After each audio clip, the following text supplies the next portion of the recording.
Muziek staat met beide voeten stevig in de wereld. Dat zijn niet onze woorden, maar die van de Duitse filosoof Theodor Adorno. Muziek is er niet alleen om naar te luisteren, maar ook om veel en vooral boeiend over te vertellen. En dat is exact wat er gebeurt tijdens de avondjes Adorno in Muziekcentrum De Bijlokke. En voor wie er niet bij kan zijn, is er nu podcastje Adorno. Een interessant gesprek recht in je oren. Vandaag luisteren we naar zo'n gesprek tussen Mark van den Hoof en de Deense jazzcomponist en muzikant Jakob Bro, begin oktober 2023. Een nagesprek eigenlijk, want eerst keken we met z'n allen naar de prachtige muziekdocumentaire Music for Black Pigeons.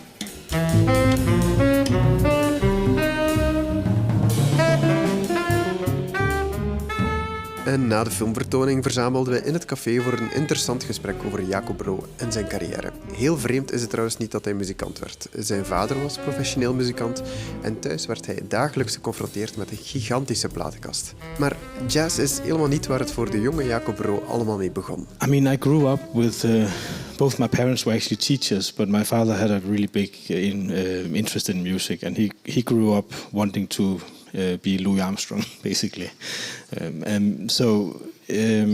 I started playing trumpet when I was a kid, and my father had an amateur big band in school where I was drafted. So we had a music room, wall of music, like sheet music of Duke Ellington and Armstrong and all kinds of swing music. And my father, he would grab different students from the school. Like if he needed a saxophone, he would grab one person in school and say, "Come back to our place this afternoon, and then I'll teach you a little bit of saxophone so that we can get this part played in the big band." So we always had a lot of music in the house, and I guess basically, like I that was my sort of approach to music. But when I was 10, 11, somebody showed me a video of Jimi Hendrix, and I was very much intrigued by that expression. So I fell in love with the guitar. But it was actually a kind of quick romance in a way. I really went in for 2 years and did my absolute best in learning to play. And then I wanted to play the trumpet again. But I felt like that was already too late in a way. I had spent too much time with my guitar. And so I've been sort of dealing with that instrument ever since. Which is kind of a love-hate relationship, I think. Er zijn een aantal muzikanten heel belangrijk geweest voor de carrière van Jakob Bro. Lee Konitz, de legendarische saxofonist, is er zo eentje van. Maar het is drummer Paul Motion die de carrière van de jonge Jakob in een stroomversnelling brengt. It's true that they had a history of coming to Denmark, but that was before I was born. So I think, just as a young person wanting to learn how to play, it was like everything was available for us. Not only had I a music room when I grew up with instruments and CDs and LPs of Miles and Coltrane and Monk and Nina Simone and Billie Holiday and all these different things were something that I was exposed to my entire childhood. But when I really wanted to learn to play, there was just a ton of CD shops around, and I really investigated. Like, this person is inspired by this person who came out of this tradition. So it's like this whole tree, like family tree in a way. Musicians have been learning from each other for decades, which was a really inspiring time for me. Obviously, you can't spend your whole life, or you can, I guess. But if you want to get to a point where you also want to say something yourself, then at some point you have to move forward in a way. But I spent many, many years just investigating the history of music on many levels. And I understood that at one point you started to play with Paul Motion, because you say it goes back a long time. Yeah. You've been playing in his electric bebop band. I played with Paul in his groups for, I don't know, we played for several years, and it was, of course, a absolute high point for me in my life at that time, and still is actually. he taught me a lot of things, and was in many ways my sort of main mentor in terms of learning how to play. And he sort of built a bridge between the history also for me and the present in a way. He would talk about, before we were playing at the Vanguard, he would talk about Billie Holiday. He would kiss his hand after she sang a ballad and Paul was playing. Or stories like that would be almost surreal to a young musician coming from a small town in Denmark, because Billie Holiday was just somebody you would listen to on the radio. So all of a sudden there's somebody who actually had a physical encounter, which was really special to me. Paul Motion is een master of time, volgens Mark van den Hoof. Als hij muziek speelt, lijkt hij de tijd te rekken, uit te strekken of te comprimeren zoals het hem past. I mean, it's funny. I mean, obviously Paul Motion was a master of time, and when I looked at the film now, which is maybe the 50th time or something, one of the things that I was thinking about was all the time that was going on, while I usually think of my music as having no set time, but many different time signatures on top of each other in layers in a way. But all of a sudden I was listening to the music now and actually feeling like there was a steady pulse going on all throughout in a way, which was kind of a nice feeling. But yeah, I mean, time is a really, really important thing. When you hear Lee Konitz play, it doesn't matter what's going on around him. He's having his own sense of time, which is always nice to listen to and always nice to fall into in a way. Yeah, so sometimes it's like musicians are trying to stop the time, and at the same time they try to start the time. It's like suspended. The time is suspended, what we all are striving for, perhaps. Yeah, I mean, I think, at least for me, when I'm listening to music and trying to play music, it's time is very much about breathing. And when you play music with other people, you have to find some sort of way to make things organic and breathe together, so that you don't end up sort of, in a way, sort of like suffocating the conversation, which requires a lot of listening and a lot of pauses, so that the dialogue basically just happens in a natural way. And to me, that's time somehow. This might be a little abstract, I don't know. Nog een quote van Mark van den Hoof over Paul Motion. When you play with Paul Motion, you're not supposed to listen to him. Omdat hij zo overweldigend muziek kon maken. I mean, for me he was like a god almost. Yeah. So when I got the call to play in his group and start touring with him, I had never traveled before.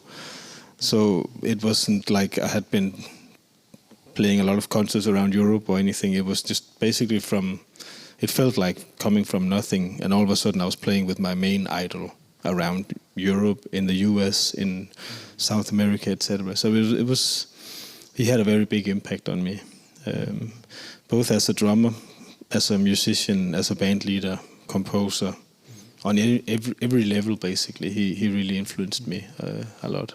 I've been thinking about him. He comes from Armenia. He has a different kind of percussion tradition behind him too.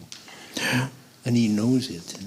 Yeah, it's like what you said about how you're very close to the source in a way. Mm-hmm. I mean, that was obviously the feeling I also got from standing next to him on stage for many years. There's some emotions and memories that I will never forget, of course. But it goes for every social encounter in life, not just in music. Like people we meet, friends and family, etc. We all sort of influence each other, and also what Midori is talking about, like how even though she only has her mother left, she still feels like the rest of her family is still right there in a way, because they're just not right there, if you know what I mean. Lee Konitz was your first meeting at the recording of Balladeering. Yeah, that was the first time. And it was said at the end of the he didn't know if it was what it was.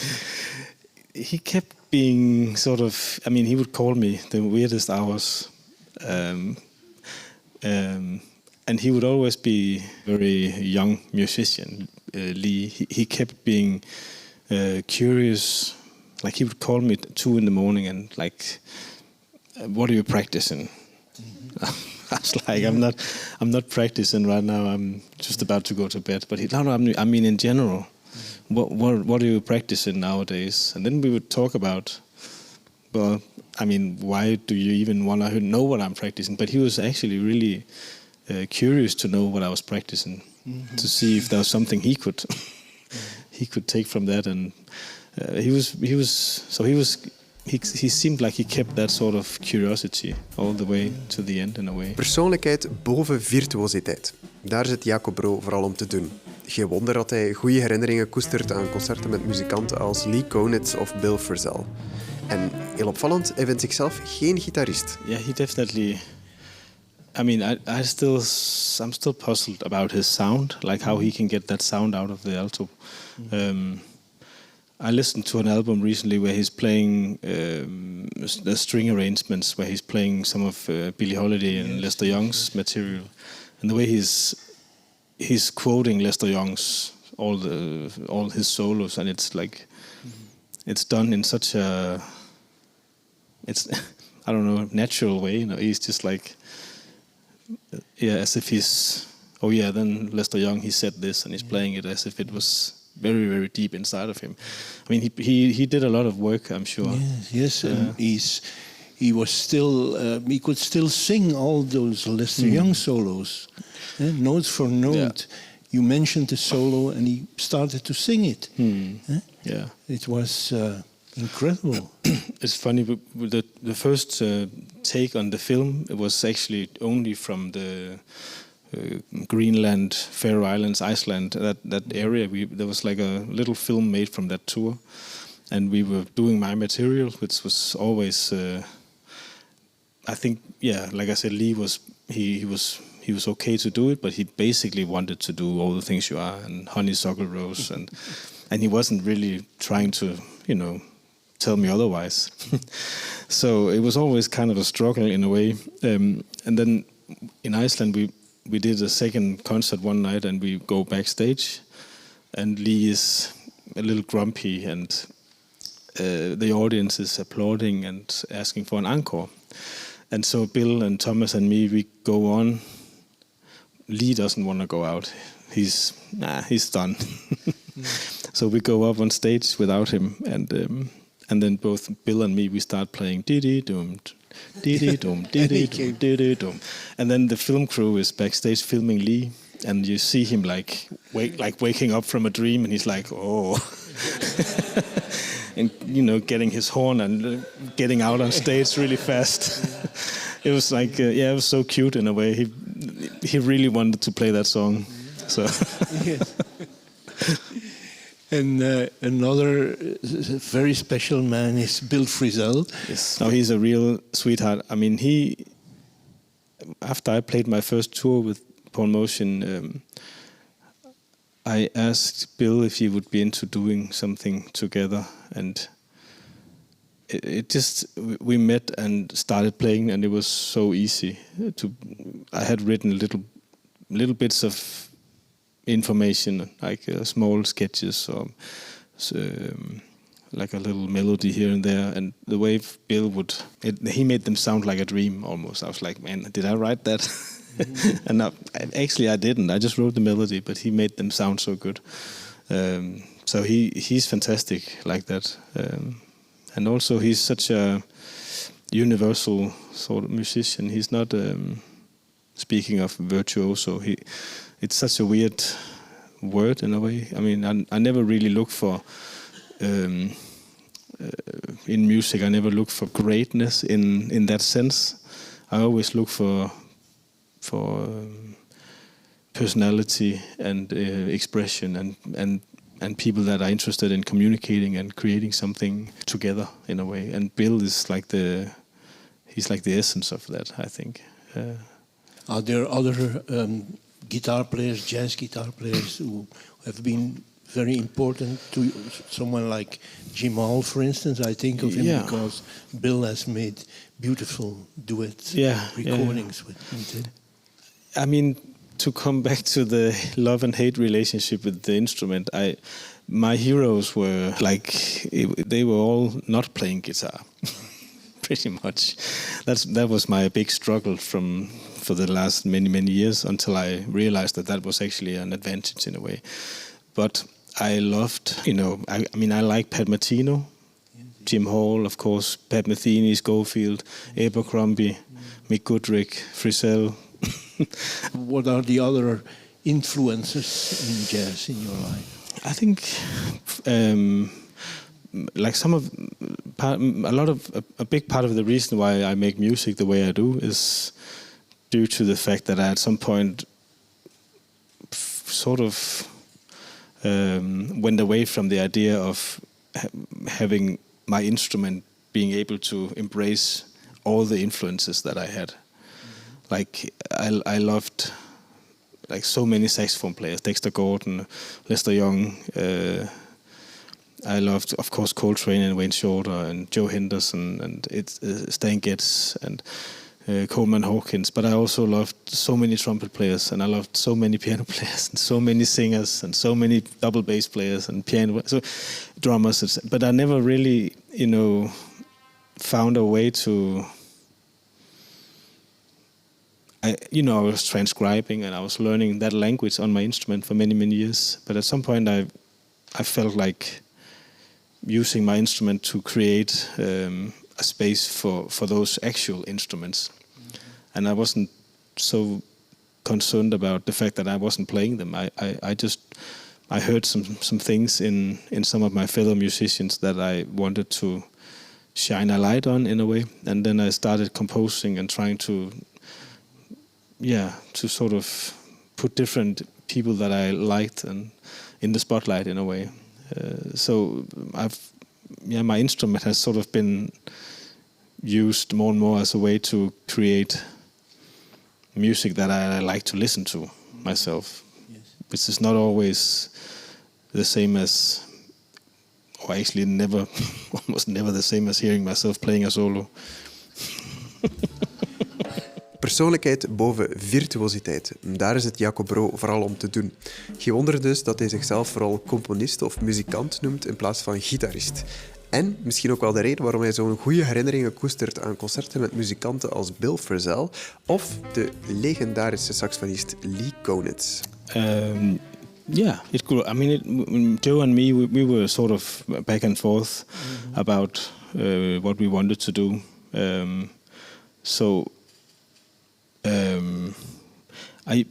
Usually I like to think of the people that I'm going to record the pieces with in the compositional sort of phase. It's very inspiring, obviously, to know that Joe Lovano is going to play the song you're writing. So I'm very intuitive in a way. I'm not so. When it comes to music, I'm not so structured. I usually go for a combination of, like when I'm composing, I'm using my instrument, usually the guitar, and my voice. And it's I'm very interested in like you can do something one day and it might not mean anything to you, but then the next day you can do the same thing and you might be, wow, here is actually a starting point of something that could turn into music. So there's so much going on inside, in a way, emotionally, that affects you in when you're writing music. And sometimes you're in a state of mind where you don't see what can that what you're doing right now might actually turn into something good. So I'm just like when I wrote music for that album, I was spending a few weeks writing small things every day, trying to get into some sort of state of mind, and it might have been 2-3 little things per day that I thought was okay, and then some point I start gathering the material and try to see if I can develop the sketches in a way. Will you consider yourself, let's say, a composer or an improviser or an organizer? I don't know. An organizer of music, things you think that would fit together. Mark Turner with and so on. I think I'm all of those things. Yeah, I think that's. I mean, I definitely spend a lot of time imagining, like how this person would sound if I put him or her together with this person, the contrast that might end up in something interesting. So for me, composing is many things. It's composing, arranging, improvising. I'm constantly just trying to explore different ways of getting to a point where where music that surprises me in a good way is happening somehow. So I'm actually nowadays if I have to write what I am, I usually say composer before musician, and I never say guitar player. Na het gesprek nam Jakob Bro nog uitgebreid de tijd om vragen uit het publiek te beantwoorden. Ze allemaal laten horen zou te lang duren, maar eentje krijg je van ons cadeau. Good evening. I hope I don't insult you with a question, because I'm asking it to the guitar player part of you. But I was wondering, how do you relate to guitar pedals, and how does it affect your way of thinking about composition? The thing I want to know is, do your guitar pedals affect your way of compositioning? No. Okay, thank you. But I mean, I never really write with the effects, but I do still search for new sounds.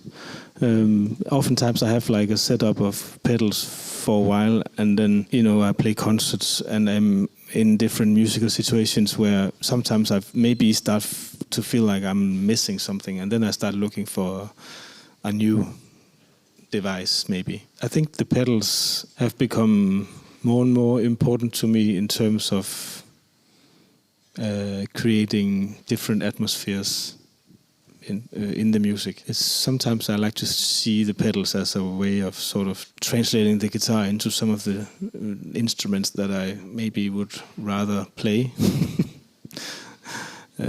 But that said, I'm really at this point in my life, I've made peace, of course, with my instrument. I think it might be a pretty common thing that you